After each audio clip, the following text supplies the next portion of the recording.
தலைவர்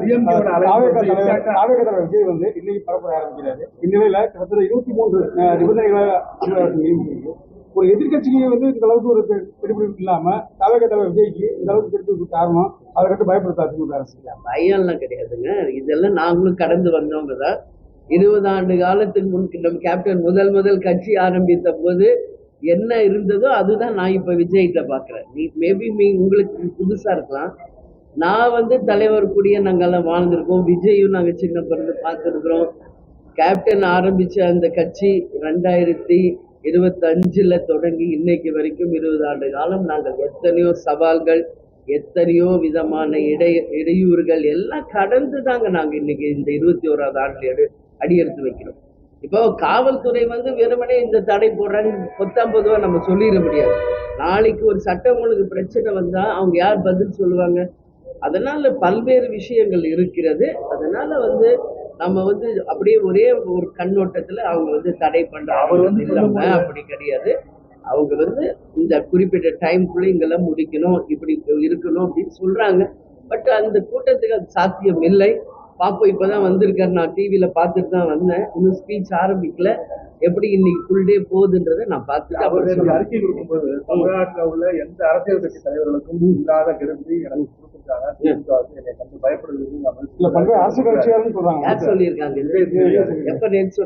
அறிக்கை கொடுத்திருக்காரு. அது வந்து எந்த அரசியல் கட்சிகளுக்கு இல்லாத நெருக்கடி வந்து எனக்கு கொடுக்குறாங்க அப்படிங்கிறத சொல்லியிருக்காரு. அதை நம்ம எப்படி பண்ணலாம்? அது அவர் சொன்ன கருத்துக்கு நீங்க அவர்கிட்ட தான் பதில் சொல்ல. இப்ப நான் தெளிவா உங்களுக்கு 20 வருஷமா டிராவல் பண்ணிருக்கீங்க. அவருடைய கருத்துங்கிறது நீங்க வந்து இல்ல அவர் கருத்துக்கு நான் பதில் சொல்ல முடியாது. நாங்க கேப்டன் கூடயே வாழ்ந்தவங்க. கேப்டனுக்கு எப்படி எல்லாம் இடையூறுகள் கொடுத்தார்கள் என்பது எங்களுக்கு நல்லா தெரியும். அதையெல்லாம் தாண்டி வர்றதாங்க அரசியல். நம்மளுக்கு இடையூறே இருக்காது, எந்த ப்ராப்ளம் இல்லாம அப்படியே போய் அடைஞ்சிட முடியுமா ஒரு இடத்த? அப்படி கிடையாது. ஒரு சின்ன ஒரு விஷயம்னாலும் நம்ம ஒரு சேலஞ்ச் சந்திக்காம ஒரு வெற்றி யாருமே பெற முடியாது. கண்டிப்பாக பல்வேறு விதமான இடையூறுகள், சவால்கள் எல்லாம் இருக்கும். அதையெல்லாம் தாண்டி வருவதுதான் அரசியல். அதுல இருந்து வந்து வெற்றி பெறுவதுதான் மக்கள் ஆட்சி. கட்சி தொடங்கும் போது தேமுதிக கட்சி தொடங்கும் போது சரி, கமலஹாசன் கட்சி தொடங்கும் போது சரி, பல்வேறு அரசியல் கட்சி தலைவர்கள் வந்து உங்க கூட சேர்ந்தாங்க. நம்ம வந்து அதுக்கப்புறம் அடுத்த கட்டத்துக்கு நம்ம கட்சி வந்து எடுத்து சொல்லக்கூடிய நிலைமையில் நம்ம இருந்தோம். ஆனா நடிகர் விஜய் கட்சி ஆரம்பிக்கும் போது எந்த விதமான அரசியல் கட்சி தலைவர்களோ இல்ல சினிமா செலிபிரிட்டியோ இது வரைக்கும் அவர்கிட்ட போகல. அதை நம்ம எப்படி பார்க்கலாம்? இது வந்து வின் பண்ணக்கூடிய சாத்தியக்கூட அவர் இருக்காரு. நீங்க புரியாம என்கிட்ட கேள்வி கேட்கறீங்கன்னு நினைக்கிறேன். கேப்டன் கட்சி ஆரம்பிச்சப்ப எந்த தலைவர் கேப்டன் சப்போர்ட் பண்ணாங்க? இல்ல ஒரு நிமிஷம், நீங்க நான் சொல்ற நிமிஷம் கேளுங்க. கேப்டன் கட்சி ஆரம்பித்த போது எந்த தலைவர்கள் கேப்டனுக்கு ஆதரவு தெரிவிச்சாங்க? எந்த மீடியா ஆதரவு தெரிவிச்சாங்க? எந்த கேப்டனே நடிகர், சினிமா உலகில் கடந்த ஒரு பல ஆண்டுகள் இருந்தது அரசியலுக்கு வந்தார். எந்த ஒரு செலிபிரிட்டியோ ஒரு சினிமா பிரபலமோ கேப்டனோட கட்சியில் இணைந்தாங்க? கிடையாதுங்க. அதெல்லாம் எதுவும் கிடையாதுங்க. ஒத்தை மனிதராக சுயம்பாக கட்சியை ஆரம்பிச்சு, சரிங்களா, அவர் மக்களுக்காக அவர் எடுத்துக்கிட்ட பயணத்துல பல்வேறு இடையூறுகளை தாண்டி யார் சப்போர்ட் இல்லாம தான் எதிர்நீச்சல் போட்டு தான் ஜெயிச்சார் கேப்டன். ஒரு குறுகிய காலத்தில் எதிர்கட்சி அந்தஸ்தை பெற்ற முதல் தலைவர் கேப்டன் தான். அதனால இதெல்லாம் இருக்குங்க அரசியல். இதெல்லாம் இல்லாமையா இருக்கும் நீங்க நினைக்கிறீங்க? இன்னைக்கு நீங்கெல்லாம் பிரஸ் பீப்புள், உங்க ஜாபுக்கு நீங்க எவ்வளவு ஸ்ட்ரகிள்ஸ் நீங்க டெய்லி சந்திக்கிறீங்கன்னு உங்களுக்கு தெரியும். அப்போ இது அரசியல். ஏறக்குறைய 2 கட்சிகள் இங்க வந்து இமாலய அளவு பெரிய கட்சிகள் இருக்கு, நேஷனல் பார்ட்டிஸ் இருக்கு, மற்ற எல்லா கட்சிகளும் இருக்கு. வான்னு அப்படியே வழி விட்டுருவாங்க. தடைகள் இருக்கும். தடைகளை முறித்து வருவதுதான் வெற்றி.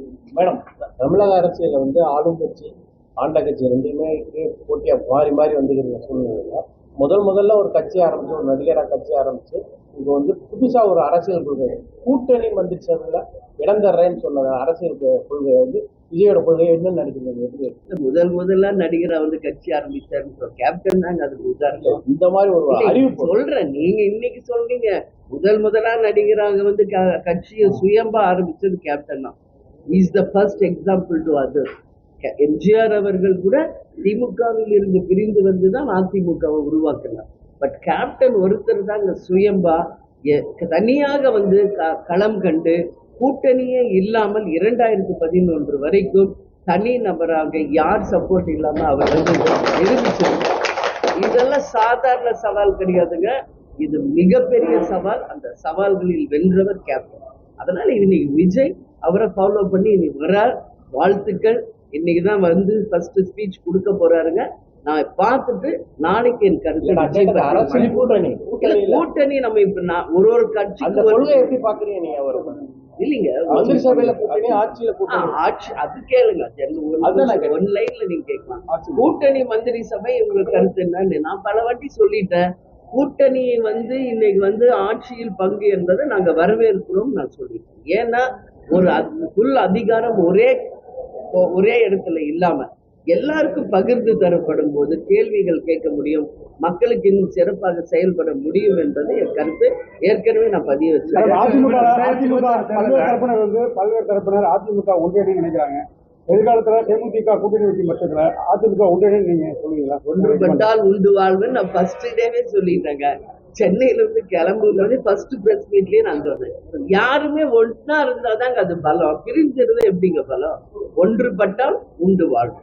ட்ரெண்ட ஃப்ரெண்ட் ஆக்கிக்கோங்க. தந்தி டிவியின் சப்ஸ்கிரைபர்ஸ் அண்ட் ஃபாலோவர்ஸ் குடும்பத்துல நீங்களும் இணையுங்க.